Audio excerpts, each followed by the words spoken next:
Hello everyone, कैसे हैं आप सब। एग्ज़ाम ट्रिक्स में आपका स्वागत है।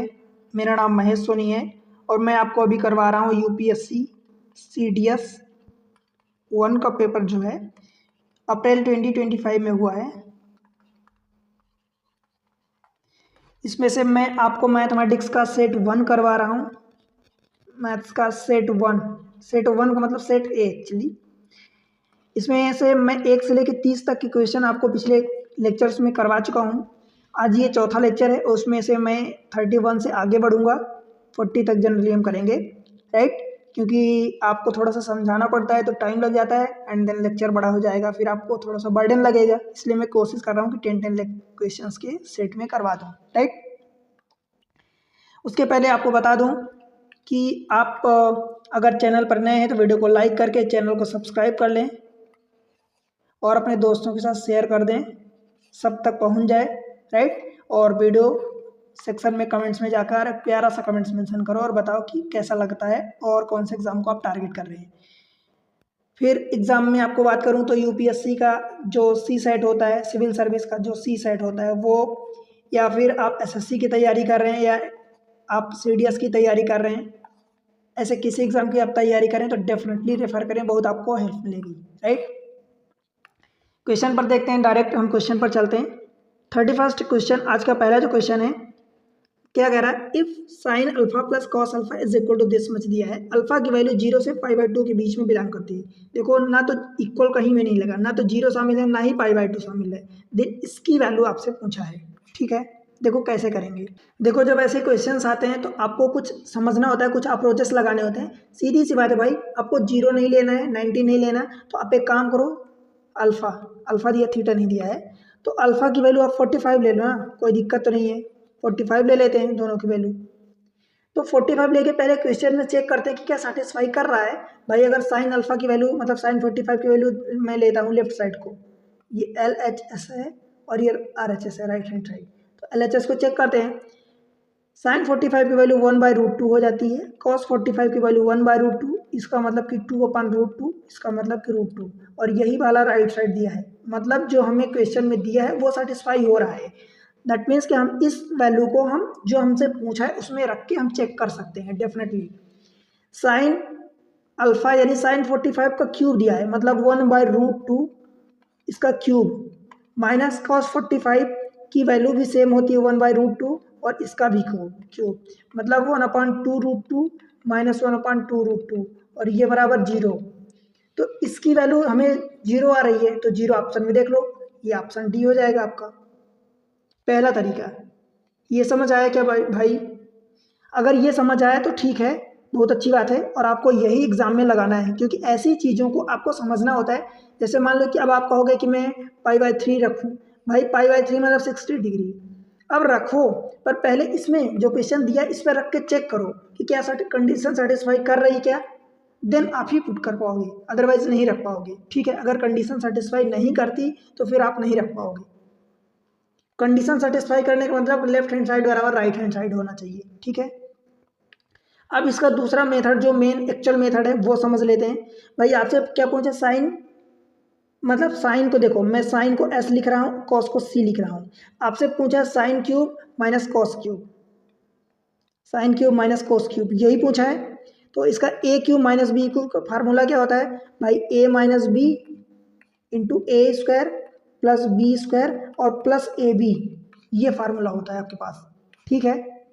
और आपको गिवन क्या है, S plus C is equal to √2 given है, तो आपको S²C² निकालना होगा, S और C निकालना होगा, S माइनस सी निकालना होगा। ये निकालने के लिए बताओ, ये सब कुछ निकालना पड़ेगा ना आपको, ठीक है। अब हमें ये निकालना है, ये निकालना है, ये निकालना है। भाई अगर मैं चलो S² प्लस C² निकालता हूँ तो मैं क्या करता हूँ कि S माइनस सी का होल स्क्वायर एक फार्मूला होता है। देखो अब कई फार्मूले कई रूप में होते हैं, आप कहो कि कौन कौन सा फार्मूला रटूँ, भाई बहुत सारे फार्मूले होते हैं। S माइनस सी का whole square plus S plus C का होल स्क्वायर, मतलब A माइनस बी का whole square A plus B का होल स्क्वायर, ये क्या हो जाता है, S² इसमें भी आएगा, S² इसमें भी आएगा, तो 2S² प्लस 2C², इसमें -2SC आएगा, इसमें +2SC आएगा, वो कट जाएगा, ठीक है। अब sign square theta plus cos square theta 1 होता है, तो इसकी वैल्यू 2 आ गई। बताओ एस प्लस सी आपको गिवन है, देखो ये रूट 2 गिवन है, तो एस माइनस सी का whole square is equal to 2 minus, इस चीज़ को मैं राइट साइड ले जा रहा हूँ, एस प्लस सी की वैल्यू देखो रूट 2 दी है, तो ये माइनस रूट 2 का स्क्वायर है, ये हो गया 2 माइनस रूट 2 का स्क्वायर 2 मतलब 0, एस माइनस सी का होल स्क्वायर बराबर 0 आ गया, इसका मतलब एस माइनस सी बराबर 0, इसका मतलब कि एस बराबर सी मतलब साइन थीटा बराबर कॉस थीटा। और ये कहाँ पर होता है, जब थीटा या अल्फा जो भी गिवन है π/4 यानी 45 डिग्री हो, तभी ये दोनों बराबर होते हैं। बताओ भाई, पहली चीज़ अगर आप यहाँ से ये इतना समझ गए कि ये दोनों बराबर कहाँ होते हैं 45 डिग्री, तब भी आपका आंसर हो यहाँ से क्वेश्चन हो जाएगा। और अगर आप ये निकालिए, ये नहीं समझ पा रहे हैं, तब भी आपका हो जाएगा। कैसे, देखो आपसे ये चीज़ें पूछा है, यही चीज़ पूछा है, तो यहाँ पर जब एस माइनस सी की वैल्यू 0 आ गई ना भाई, तो यहाँ पर आप जब 0 पुट करोगे, देखो यहाँ पर जब आप 0 पुट करोगे तो इधर कुछ भी रहे, ये वाला पार्ट तो पूरा 0 इंटू जब समथिंग बराबर 0 हो जाएगा, that means S cube minus C cube बराबर 0। आपका आंसर आ गया ऑप्शन डी। ठीक है, समझ आया क्या? अगले क्वेश्चन को देखते हैं। Question number next, what is 1 plus cot alpha minus cosec alpha into 1 plus tan alpha plus sec alpha equals to. अगर मैं इस चीज़ को बोलूँ आपको, तो भाई डायरेक्ट रट लो इस क्वेश्चन को। इस क्वेश्चन को मतलब कि ये इतनी बार क्वेश्चन रिपीट होता है, कई एग्जाम्स में आता है। 1 plus cot alpha minus cosec alpha 1 plus tan alpha plus sec alpha, इसकी वैल्यू 2 होती है। बस अब दिमाग में रख लो ना, कई जगह ये रिपीट होता है, कई बार हो सकता है कि अब जब एग्जाम दो तो डायरेक्ट आ जाए। कैसे होगा मैं आपको समझाता हूँ, देखो क्वेश्चन मैं करके बताऊंगा, पर ये कई बार रिपीट होता है क्वेश्चन। दरअसल क्वेश्चन बहुत टफ नहीं है, ये क्वेश्चन कई बार आता है तो आपकी प्रैक्टिस में आ जाएगा, मैं इसलिए कह रहा हूँ, बस दिमाग में रख लो, कोई बहुत बड़ा बर्डन का काम नहीं है।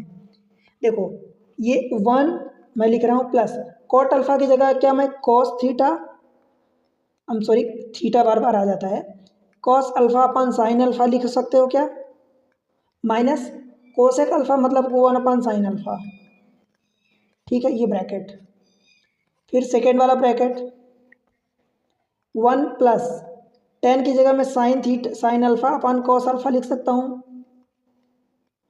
प्लस सेक की जगह 1 अपन कॉस अल्फा लिख सकता हूँ क्या भाई? ठीक है,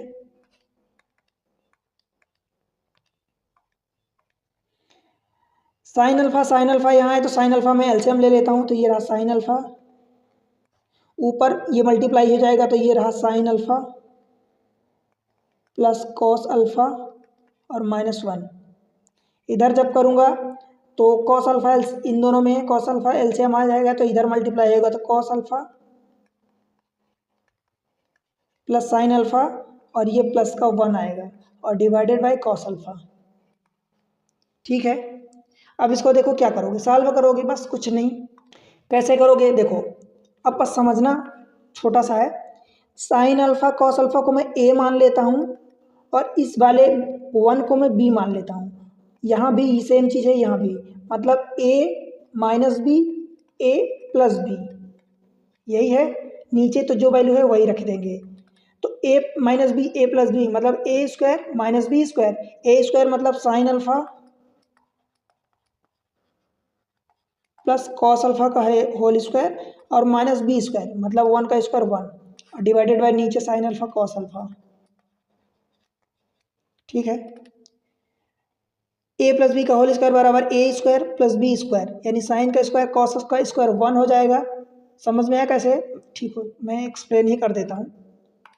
देखो ये क्या होगा, साइन का स्क्वायर प्लस कॉस का square plus 2ab 2 sine this much और -1 और डिवाइडेड बाय साइन और cos. Sine square theta plus cos square theta या अल्फा जो भी एंगल हो वो 1 हो जाता है, तो ये वाला पार्ट जब 1 होगा तो +1 और -1 कट जाएगा, +1 -1 और ये +2 SC अपान SC। जब ये +1 -1 ये कट जाएगा तो बचेगा क्या, 2 sine theta cos theta upon sine theta cos theta.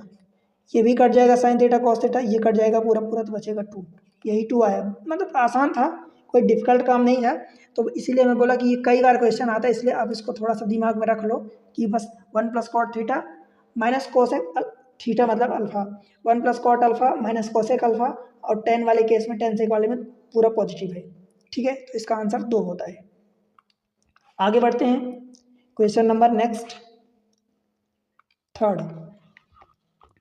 If tan theta is equal to sin alpha minus cos alpha divided by sin alpha plus cos alpha, where theta and alpha not equal to pi by 4 are acute angle, दोनों theta and alpha दोनों acute angle. Acute angle का मतलब क्या होता है भाई? Less than 90 degree. Acute angle का मतलब लेस देन 90 डिग्री जो एंगल होता है उसको एक्यूट बोलते हैं। Then what is √2 sine theta, हमें कुल मिला के साइन थीटा की वैल्यू निकालनी है, और उससे भी बात करूं तो कुल मिला के थीटा निकल जाए। देखो ये क्वेश्चन अच्छा है, थोड़ा सा समझना, आसान है तो आसान, पर थोड़ा सा क्वेश्चन अच्छा है।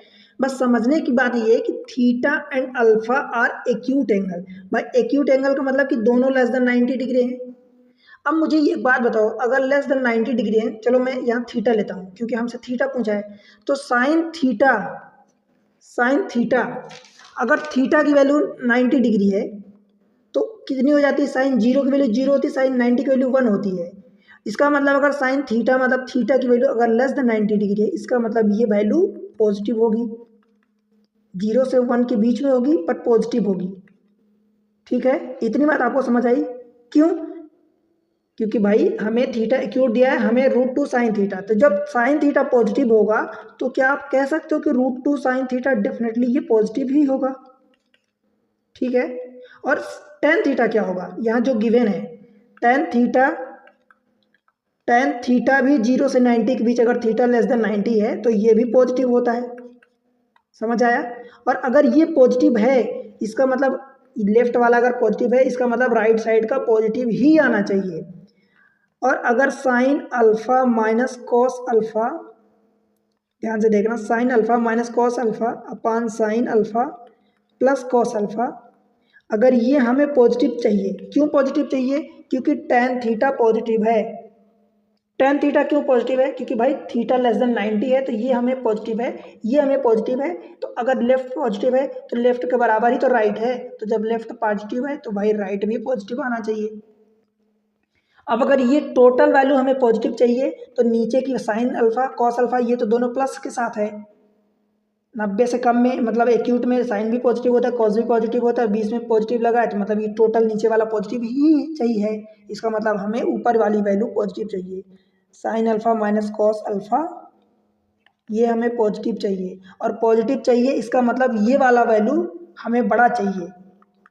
Sine alpha greater than cos alpha चाहिए। बताओ भाई, sine alpha greater than cos alpha चाहिए, मतलब ये वैल्यू हमें पॉजिटिव चाहिए। अब देखो साइन अल्फा कॉस अल्फा दोनों हमें पॉजिटिव चाहिए, भाई यहाँ कॉस अल्फा को बड़ा कर दिया, साइन अल्फा को छोटा, मतलब बड़े को माइनस कर रहा है। साइन को देखो, साइन बड़ा है ना, तो साइन वाला बड़ा है तो साइन बड़े वाले को माइनस कर रहा है, तो ये वैल्यू छोटी हो जाएगी ना, निगेटिव आ जाएगी, तो ये नहीं होगा।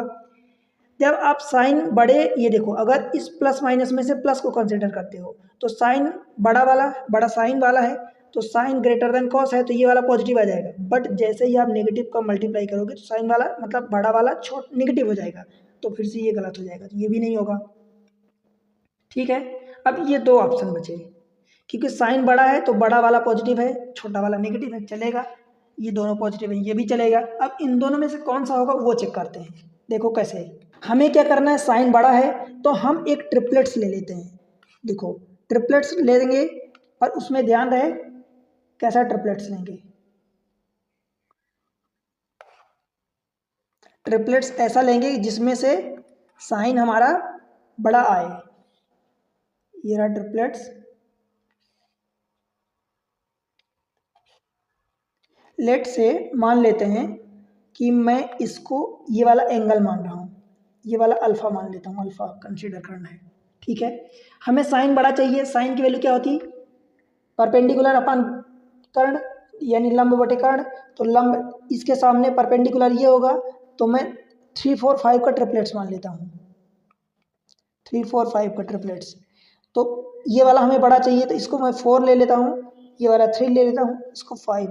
इसको मैं 3 क्यों नहीं लिया भाई? क्योंकि अगर मैं इसको 3 लूँगा तो ये वाला 4 हो जाएगा, ये तो हाइपोटेनस तो 5 ही रहेगा अगर ट्रिपलेट्स ले रहा हूँ 3 4 5 का।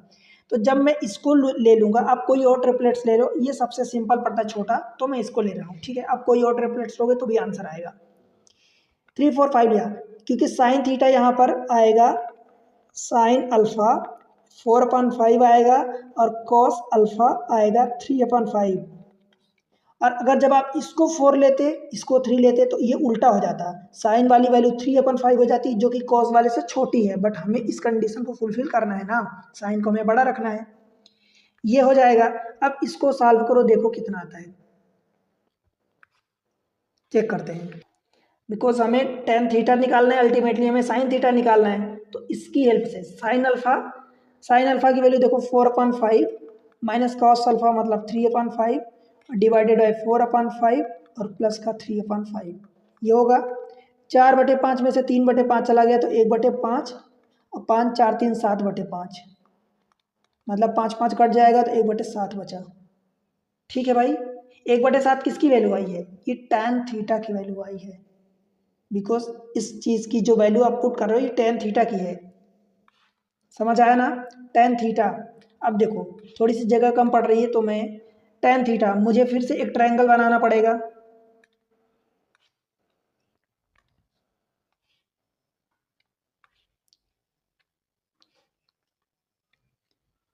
चलो, अगर मैं इसको थीटा मान लेता हूँ लेट से, तो tan थीटा की वैल्यू अगर कितनी आई है, देखो कहाँ मिट जाता है, tan theta is equal to 1/7। tan theta is equal to क्या होता है, परपेंडिकुलर, यानी आप पी लिख दो, परपेंडिकुलर अपान बेस, परपेंडिकुलर इसके सामने ये होगा कितना है 1 और बेस कितना है 7, तो भाई ये हाइपोटेनस कितना हो जाएगा 7 7 49 और प्लस 1 50, स्क्वायर रूट के अंदर 50 का मतलब 5√2 हो जाएगा। ठीक है, बताओ भाई समझ में आया क्या इतना। अब ये आ गया, हमें क्या चाहिए, √2 साइन थीटा, √2 साइन थीटा, इसका मतलब क्या चाहिए, देखो √2 साइन थीटा मतलब परपेंडिकुलर अपान बेस और हाइपोटेनस, तो 1/5√2 यही चाहिए। ये √2 कट जाएगा मतलब 1/5 आएगा। ठीक है भाई, 1/5।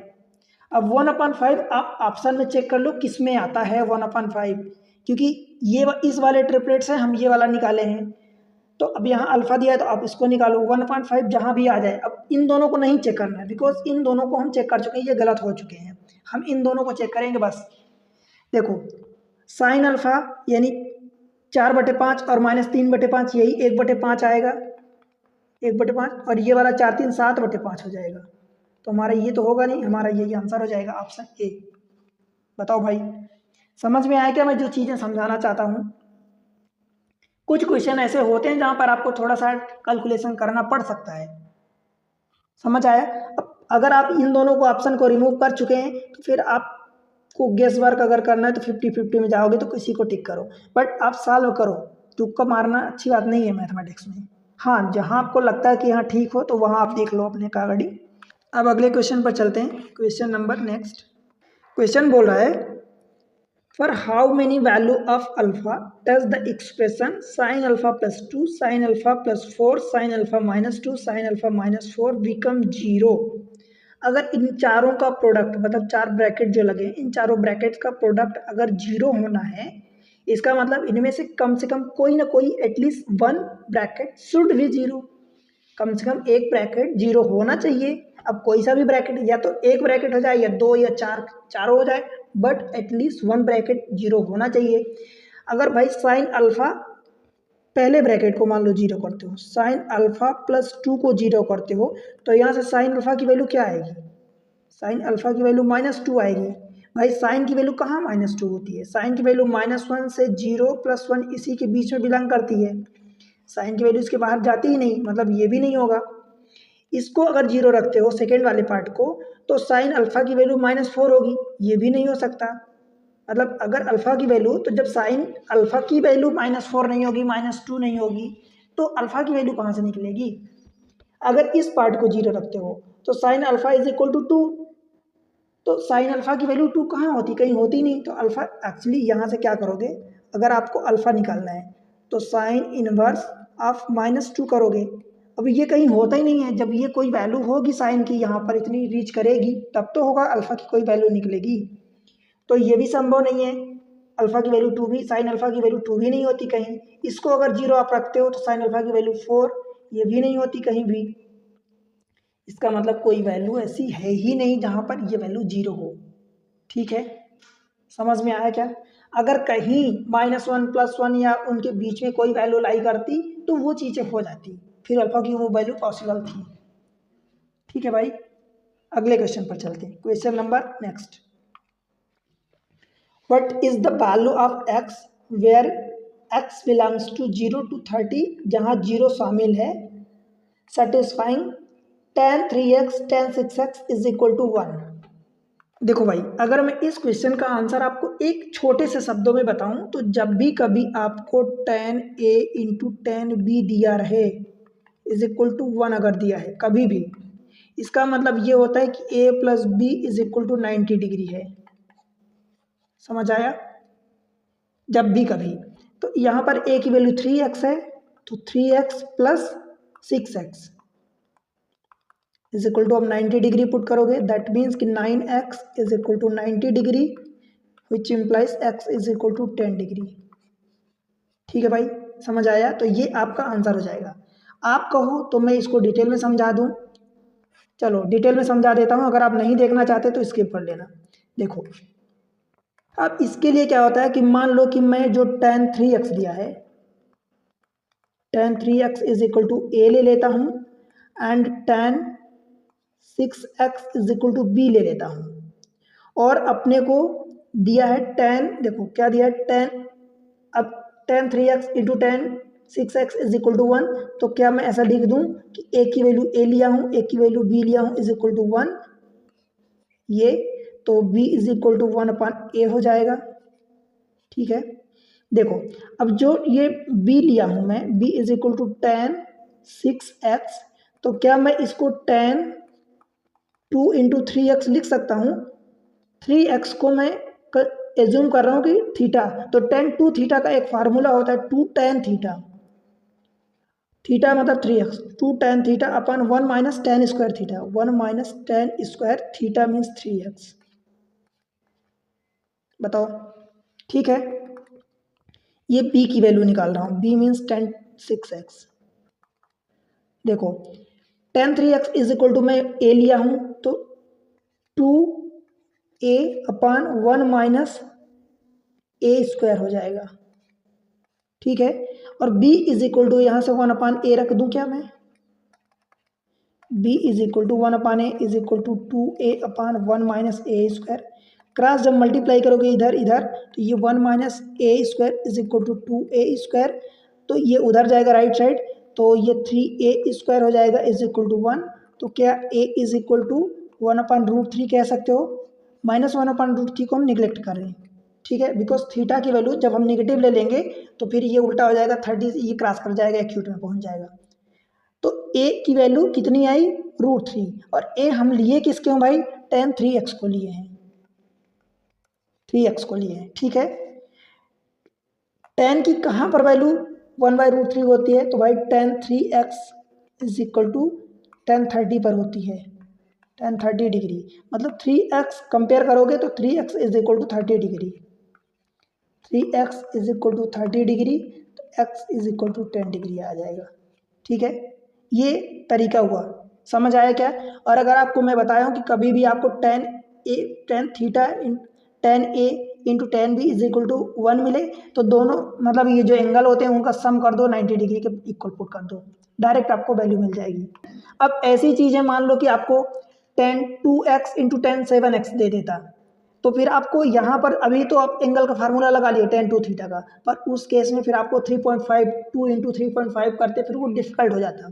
डायरेक्ट आपको ये करना है कि tan a plus B, direct अगर 2x प्लस 7x दिया होता इज इक्वल टू आप 90 पुट करते, which means 9x is equal to 90, x is equal to 10, direct ये याद रखना। ठीक है, ये इसको आपको याद ही रखना है, ये तो मैं प्रोसेस आपको बता दिया हूँ। अगले क्वेश्चन को देख लेते हैं, question number next that is 36। क्या दिया है, देखो क्वेश्चन दिया है, what is this much this much this much, ये आपको दिया है, इसको सॉल्व करना है। भाई कैसे करोगे, देखो यहाँ पर b minus C minus A, तो ऊपर दिया है a minus B, C minus A minus B, तो ऊपर दिया b माइनस सी, मतलब जो नीचे नहीं है उसका स्क्वायर दिया है ऊपर में। a minus B minus C minus a नहीं है, तो ये अपने को दिया सी माइनस ए का स्क्वायर। तो क्यों ना मैं इसमें a माइनस बी का नीचे मल्टीप्लाई कर दूं, तो ऊपर हो जाएगा a माइनस बी। कहने का मतलब कि a माइनस बी का ऊपर नीचे दोनों जगह मल्टीप्लाई करूंगा, तो a minus B minus C minus a हो जाएगा नीचे, ऊपर a माइनस बी का होल क्यूब हो जाएगा। देखो a माइनस बी का होल क्यूब नीचे तीनों में, इसमें मैं क्या मल्टीप्लाई कर रहा हूँ, a माइनस बी है, b माइनस सी नहीं है, तो b माइनस सी का मैं ऊपर मल्टीप्लाई कर देता हूँ, तो b माइनस सी का होल क्यूब, और फिर तीनों को जोड़ दूंगा। और इसमें c माइनस ए नहीं है, तो ऊपर नीचे मल्टीप्लाई कर देता हूँ, तो ये c माइनस ए का होल क्यूब हो जाएगा, और जोड़ देता हूँ। तीनों में नीचे a minus B minus C minus a आएगा, तो मैं तीनों में एलसीएम ले लिया हूँ, तो ये a माइनस बी माइनस सी और c माइनस ए आ गया, और राइट फिर ये दिया है -3। ठीक है, अब अगर मैं इस चीज़ को आपको बताऊं कि इसका फार्मूला क्या होता है, देखो a cube plus B cube plus C cube एक फार्मूला होता है। देखो मैं लिख रहा हूँ एक्स क्यूब, यहाँ ए बी सी यूज हुआ है इसलिए मैं एक्स वाई की फॉर्म में लिख रहा हूँ। X cube plus Y cube plus Z cube minus 3x Y Z is equal to X plus Y plus Z into X square plus Y square plus Z square minus X Y minus Y Z minus Z X, ये होता है formula. ठीक है, अब देखो जब ये वाला पार्ट, अगर पहला वाला ब्रैकेट, ये एक ब्रैकेट में पूरा, जब ये वाला पार्ट जीरो हो जाता है, तो ये पूरा राइट साइड का पार्ट जीरो हो जाता है, और जब राइट साइड का ये पूरा पार्ट जीरो होता है, तो X cube plus Y cube plus Z cube is equal to 3x Y Z, ये राइट साइड में चला जाएगा। अब यहाँ पर एक्स वाई जेड है क्या, x is equal to a minus b है, y is equal to b minus c है, और z is equal to c minus a है।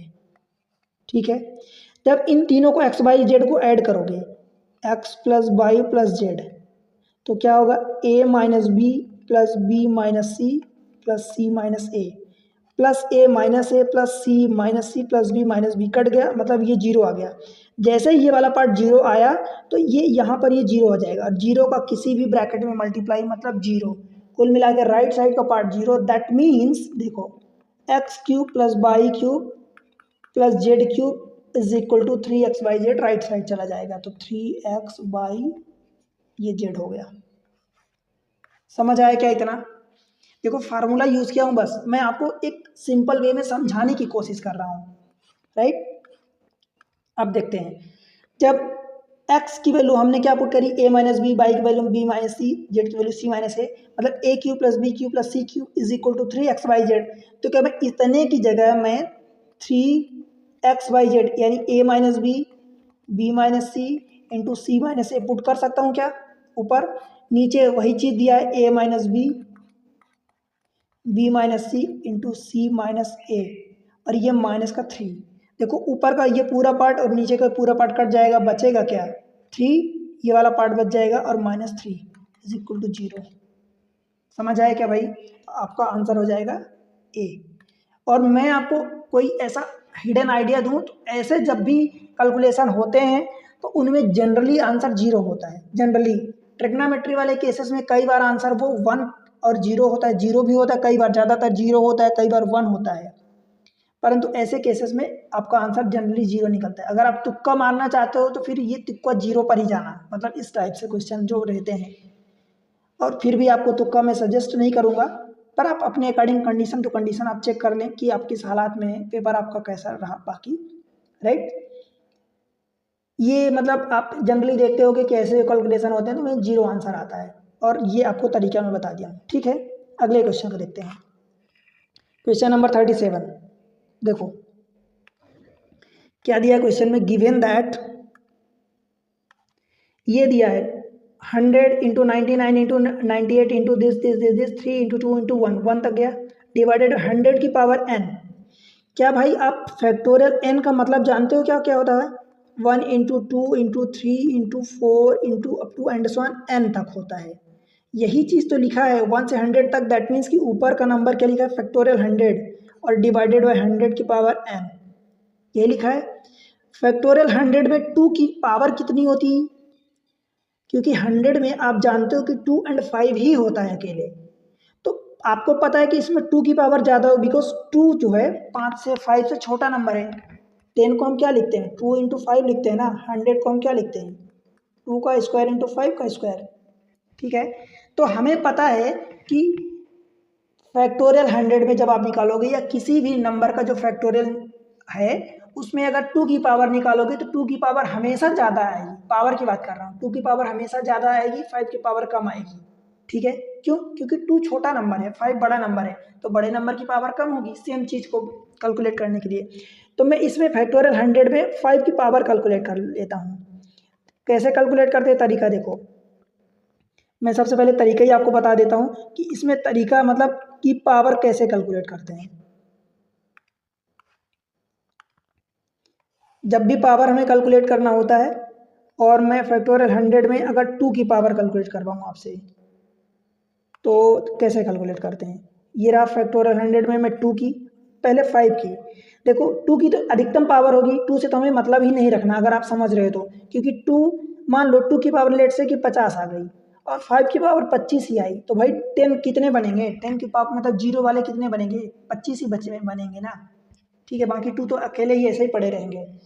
तो कैलकुलेट करने के लिए देखो 5 को इससे डिवाइड करो, 100 को डिवाइडेड बाय 5 की पावर निकालने के लिए, तो 5 2 हो जाए ये 20, 5 बार गया मतलब 20 बार गया। 5 से फिर कैलकुलेट करोगे तो 4 बार। अब पहले वाले नंबर को छोड़ के बाकी यहाँ जितने भी नंबर आते हैं उन सबको जोड़ दो, तो 20 4 24, मतलब यहाँ पर 5 की पावर 24 आएगा।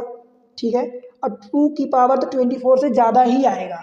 मैं इसको भी कैलकुलेट करके यहाँ दिखा दे रहा हूँ आपको सिर्फ समझाने के लिए, बाकी आपको नहीं करना है ऐसा, क्योंकि सेम नंबर के लिए जब 5 की पावर 24 आ गई तो आपको समझ आ जाना चाहिए कि 2 की पावर अधिकतम ही आएगी, मतलब 24 से तो ज़्यादा ही आएगी। 2 से काटोगे तो ये 50, 2 से फिर से काटोगे तो ये 25, फिर से 2 से काटोगे तो 12 बार जाए गया। से रिमाइंडर हमें नहीं रखना है, जितना इंटीजर पार्ट जा रहा है उतना लिखना है। फिर 2 से 6 जा, फिर 2 से 3 जा, फिर 2 से काटोगे 1 जा, फिर रिमाइंडर बनाएगा, उसको रिमाइंडर को नहीं लिखना। अब यहाँ से इस पहले नंबर को छोड़ दो, इसको नहीं, यहाँ से पूरे नंबर को ऐड कर लो।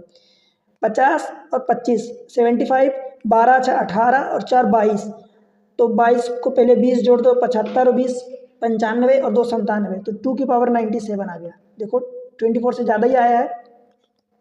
इसको क्या लिखोगे भाई? 100 मतलब 10 की पावर 2n लिखोगे। समझ आया? 100 को हमने 10 की पावर स्क्वायर रख दिया, पावर n थी तो वो 2n हो गया। अब बताओ मुझे इस पूरे पार्ट को क्या दिया? वो बोला कि एक इंटीजर है। इंटीजर का मतलब कि ऊपर वाला पार्ट नीचे वाला पार्ट बराबर होगा। भाई ऊपर वाला पार्ट देखो क्या लिख सकते हो, ये 10 लिखो डायरेक्ट इसको, 10 की पावर 24 डिवाइडेड बाई 10 की पावर 2n, और ये वाला पार्ट जो भी है 2 की पावर रिमाइनिंग जितना भी बचेगा, मान लो इधर 3 बचेगा और इधर बचेगा 7, इससे तो हमें मतलब ही नहीं। अब 10 की पावर दिस मच है, इन दोनों को कंपेयर कर दो तो 2n इज इक्वल टू 24, तो n इज इक्वल टू 12 हो जाएगा। यही आपका आंसर होगा। For what is the largest value of n for which this is true, तो लार्जेस्ट वैल्यू n की कितनी होगी? 12 होगी। ऑप्शन इनमें से कोई भी नहीं है, तो आपका आंसर डी होगा, नन। गलतियां देखो ऑप्शन कैसे दिया है, देखो ये 24 आया था तो 24 ऑप्शन में दिया है, देखो उसी के आसपास दिया है, मतलब समझो वो जानबूझ की गलतियां करवाते हैं आपसे। Option D. आगे बढ़े, question number next 38। A man starting from a place P went x meter, that is x greater than 120 दिया है। चलो मान लो कि एक ये प्लेस P है, मैं यहाँ ले लेता हूँ।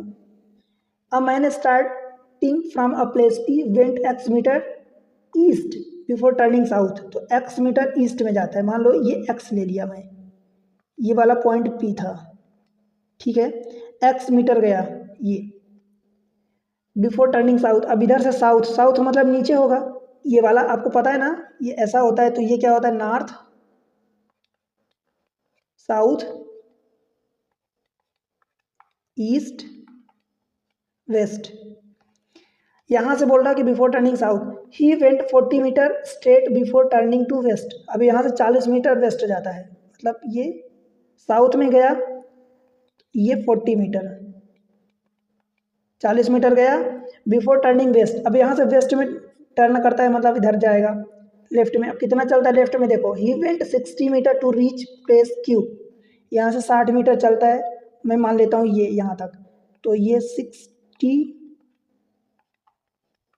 60 मीटर गया। ये वाला पॉइंट कौन सा था, अच्छा पॉइंट का नाम नहीं दिया था। He went 40 metre before turning west, he went 60 metre to reach point Q, ये वाला पॉइंट क्यू है। From point Q he went 200 metre north and reached a place R, यहाँ से 200 मीटर नॉर्थ में जाता है, तो ये वाला 40 है, तो जब यहाँ से नॉर्थ में जाएगा भाई तो यहाँ कहीं ऊपर पहुँच जाएगा। अब आपको पता होना चाहिए, देखो ध्यान से, ये वाला 40 है तो ये भी 40 होगा, और 200 मीटर जा रहा मतलब यहाँ से इस पॉइंट से ये वाला 160 मीटर होगा। ठीक है, समझ आया। ये वाला पॉइंट क्यू था, ये वाला पॉइंट आर पर पहुँचता है, कहाँ जाता है आर। ठीक है, from point Q 200 metre north and reached point R, P R is equal to 200, P यहाँ दिया है, आर इज इक्वल टू यहाँ दिया है, तो P R is equal to ये 200 दिया है, ये वाली डिस्टेंस दिया है 200।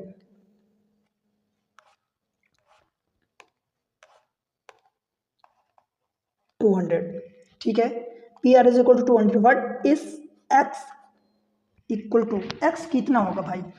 अब देखो ये 160 ये 200, तो ये वाला पॉइंट कितना होगा भाई, ये वाला 60 तो है। ठीक है, हमें कुल मिला के पहले ये निकाल लो ना, ये वाला हिस्सा, और आपको पता है कि ये टोटल हिस्सा कितना है, 120 से ज़्यादा है। ठीक है भाई, ये ट्रिपलेट्स बन रहा है क्योंकि नॉर्थ साउथ यहाँ तो परपेंडिकुलर 90 डिग्री के एंगल पर चल रहे हैं, तो यहाँ पर 90 डिग्री बना, मतलब आपका क्या पाइथागोरस थ्योरम लगेगा, और पाइथागोरस थ्योरम जब लगेगा तो ट्रिपलेट्स बनेगा। अब ट्रिपलेट्स में देखो 3K 4K 5K, आप जानते हो ये ट्रिपलेट्स होता है। देखो ये वाला 50 इंटू 5 40 है,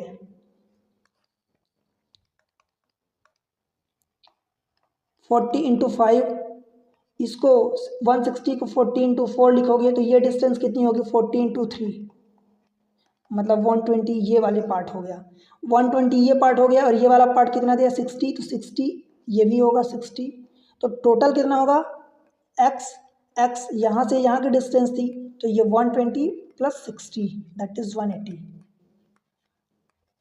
अब देखो x ग्रेटर देन 120, 120 से ज़्यादा बोला है तो 180 होगा। बताओ भाई, बनेगा, कोई दिक्कत इसमें कुछ भी नहीं है, बस आपको लाइन खींच के नॉर्थ साउथ ईस्ट वेस्ट अगर आपको पता है तो डेफिनेटली करोगे। Answer 180 option B Bombay. ठीक है, आगे बढ़ें, question number next. If X square plus Y square plus Z square is equal to 3, ये दिया है, where X Y Z are integer, okay, then how many value can X Y Z Z X have. आपको कितनी value ये ले सकता है, कौन ले सकता है। देखो यहाँ पर x बाई जेड की इंडिविजुअल वैल्यू नहीं पूछा है कि कितनी उनकी डिफरेंट वैल्यू हो सकती है, बोला x Y plus Y Z plus Z X, इसकी कितनी वैल्यू हो सकती है। समझ आया ना क्वेश्चन। देखो कैसे करेंगे भाई, मैं क्या कर रहा हूँ, देखो X square Y square Z square को 3 दिया है, अगर मैं किसी एक को मान लो 0 ले लेता हूँ और एक्स वाई जेड को इंटीजर बोला है, ध्यान ये देना, एक्स वाई जेड इंटीजर बोला है, अगर मैं मान लो किसी एक को 1 ले लेता 0 ले लेता हूँ तो हमें 2 का सम 3 लाना पड़ेगा, 3 आएगा ही नहीं। मान लो मैं दूसरे को भी 0 ले लेता हूँ तो तीसरा फिर क्या आएगा, किसी एक की वैल्यू √3 आएगी, और √3 इंटीजर नहीं है तो इसको मैं नहीं ले सकता। कुल मिला के हमें वैल्यू 1 1 1 लेनी पड़ेगी एक्स वाई जेड की। जब तीनों की वैल्यू हम 1 1 लेंगे तो 1 का स्क्वायर 1, 1 का स्क्वायर 1, 1 का स्क्वायर 1, मतलब तीनों का सम 3 आएगा, ये 3। ठीक है, अथवा हो सकता है कि ये स्क्वायर में दिया है ना भाई, तो हो सकता है कि तीनों की वैल्यू आप नेगेटिव ले लो, तब भी तो इनका सम स्क्वायर का सम 3 ही आएगा, बिकॉज -1 का स्क्वायर करोगे तो +1 होगा, -1 का स्क्वायर करोगे +1, इस -1 का स्क्वायर करोगे +1, तीनों का समेशन +3 हो जाएगा। ठीक है, which is equal to right hand side. या हो सकता है कि मैं किसी एक को निगेटिव ले लूँ, बाकी 2 को पॉजिटिव ले लूँ, या हो सकता है कि मैं किसी 2 को निगेटिव ले लूँ और 1 को पॉजिटिव ले लूँ। ये 4 केसेस पॉसिबल हैं। बताओ भाई, ये 4 केसेस पॉसिबल हैं। अब चेक करते हैं कि हमसे जो पूछा है, हमसे पूछा क्या, X Y plus Y Z plus Z X can have. अगर मैं तीनों को पॉजिटिव लेता हूँ तो भाई 1 × 1 1 होगा, 1 × 1 1 होगा, 1 × 1 1 होगा, तो 1 + 1 + 1 ये कितना आएगा 3 आएगा। अगर मैं तीनों को निगेटिव लेता हूँ तो भाई -1 -1 -1 मतलब -3 आएगा। ठीक है, इसको चेक करता हूँ। इन दो का मल्टीप्लाई -1, इन दोनों को मल्टीप्लाई +1, फिर इन दो को मल्टीप्लाई -1, ये कट जाएगा तो बचेगा कितना -1। ठीक है, अगर मैं दो को निगेटिव लेता हूँ एक को, तो इन दोनों को मल्टीप्लाई -1 × 1 कितना हो जाएगा आपका +1, फिर इन दोनों को मल्टीप्लाई -1, इन दोनों को मल्टीप्लाई -1, तो कितना होगा ये अल्टीमेटली +1 -1 कट जाएगा तो -1 आ जाएगा। ठीक है, अच्छा ये तो प्लस होगा ना भाई, देखो -1 × -1 दैट इज +1, फिर -1 × -1 ये +1, और ये -1 × -1 +1, तो ये प्लस का 3 होगा। मतलब इसकी कितनी वैल्यू पॉसिबल है, +3 यहाँ +3 यहाँ, तो एक ही हुई ना, -1 -1 तो एक ही हुआ ना, अल्टीमेटली इसकी वैल्यू -1 एंड प्लस का 3 पॉसिबल है, मतलब 2 वैल्यू पॉसिबल है। तो आपका आंसर होगा 2, ये ऑप्शन बी। ठीक है, समझ आया ना भाई। देखो समझना इंपॉर्टेंट है, मैं आपके लिए काफ़ी डिटेल में समझा रहा हूँ, काफ़ी मेहनत कर रहा हूँ। ठीक है, इसलिए आपका समझना, आपको समझ आना बहुत इंपॉर्टेंट है, क्योंकि एग्ज़ाम आप ही को देना है, मुझे एग्ज़ाम नहीं देना। ठीक है, तो मेहनत आपको मुझसे ज़्यादा करनी पड़ेगी। देखो, if x by z are real number such that x + y + z is equal to 10, x by z x y + y z + zx is equal to 18, then what is the value of this much. अभी मैं आपको एक formula बताया था कि x³ + y³ + z³ -3x/z is equal to, इसको मैं लिख रहा हूँ समेसन x। समेसन x का मतलब होता है, मैं कई बार ऐसा लिखूंगा तो आपको समझ आना चाहिए, आपको भी ऐसे लिखना है, पूरा डिटेल में लिखने से टाइम वेस्ट होता है। x + y + z होता है, अगर मैं इतने पार्ट को लिखूं तो समेसन x³ लिखूंगा। ठीक है, समेसन x इंटू, अब क्या होता है x² + y² + z², तो मैं इसको लिख रहा हूँ summation x² minus xy - yz - zx होता है, तो मैं इसको लिख रहा हूँ समेसन xy। ठीक है, समझ आया। समेसन xy का मतलब क्या होगा, xy + yz + zx। ठीक है, अब देखो इसमें से हमें क्या दिया है क्या नहीं दिया है, इतने पार्ट की हमें वैल्यू निकालनी है, मतलब समेसन x मतलब x + y + z यानी 10 इंटू समेसन x², ये हमारे पास नहीं दिया है। और इसके लिए एक और फार्मूला होता है, अगर मैं यहीं पर आपको बताऊं तो देखो ये समेसन x लिखा है आपके पास, समेसन x इंटू, अब अगर ये x² + y² + z² है, तो इसको अगर आप कैलकुलेट करोगे, देखो मैं यहाँ लिख के समझा रहा हूँ पर आपको डायरेक्ट मैं फार्मूला लिख दूंगा, तो आपको एक ये फार्मूला याद रखना है, और एक मैं इसी की जगह और लिख रहा हूँ, ये समेसन x तो अपनी जगह रहेगा। अगर ये समेसन x² नहीं दिया है, समेसन x + y + z दिया है, तो क्या लिखोगे x + y + z लिखोगे का होल स्क्वायर, और माइनस ये एक्स वाई है तो इसको माइनस समेसन 3xy लिखोगे। समझ आया, ये फार्मूला 2 याद रखना, समेसन x जो ये वही यहाँ पर भी है पर उसका स्क्वायर है, तो आप इसको ऐसा लिखोगे समेसन x का होल स्क्वायर और -3 समेसन xy। आपको कुल मिला के समेसन x दिया है, इसलिए इस फॉर्म में कन्वर्ट करना पड़ा, अदरवाइज ये समेसन x² तो आपको नहीं दिया, मतलब इसका मतलब x², यहाँ पर भी लिख देता हूँ, समेसन x² का मतलब होता है x² + y² + z²। ये चीज़ें तो आपको नहीं दी है ना, समेसन x² तो नहीं दी है, इसलिए आप इसको यूज़ करोगे। इसकी जगह यही फार्मूला कैसे आएगा, x देखो x + y + z का होल स्क्वायर क्या होता है, x² + y² + z² यानी summation x² plus 2x/z, 2x 2 × xy + yz + zx, तो 2 इंटू समेसन में xy लिख रहा हूँ। भाई हमें इसकी वैल्यू निकालनी, देखो यहाँ से इसकी वैल्यू निकालनी है, तो आप क्या करोगे, यहाँ पर समेसन x² बराबर क्या करोगे, समेसन x ये वाला पार्ट होगा तो इस पार्ट का होल स्क्वायर और -2 समेसन xy। जब इस चीज़ की जगह आप समेसन x² रखोगे, तो ये देखो समेसन x का होल स्क्वायर मैं रखा हूँ, एक एक्स वाई के साथ समेसन के साथ एक्स वाई पहले माइनस में था, 2 पहले और आ गया तो 3 हो गया, ये फार्मूला। अब इसको डायरेक्ट आप अप्लाई कर दो, 10 इंटू समेसन एक्स की वैल्यू 10 दिया है तो ये 10 का स्क्वायर हो जाएगा और -3 समेसन एक्स वाई, 3 इंटू समेसन एक्स वाई यानी ये वाला पार्ट 18 दिया है, 18 3 54, ये 100 में से 54 माइनस करोगे तो कितना हो जाएगा भाई 46, 46 में 10 का मल्टीप्लाई करोगे तो 460। ये आपको वैल्यू जो भी पूछा है रिक्वायर्ड, ठीक है, मीन्स समेसन एक्स क्यूब और -3xyz 460, ऑप्शन सी। बताओ भाई बन जाएगा?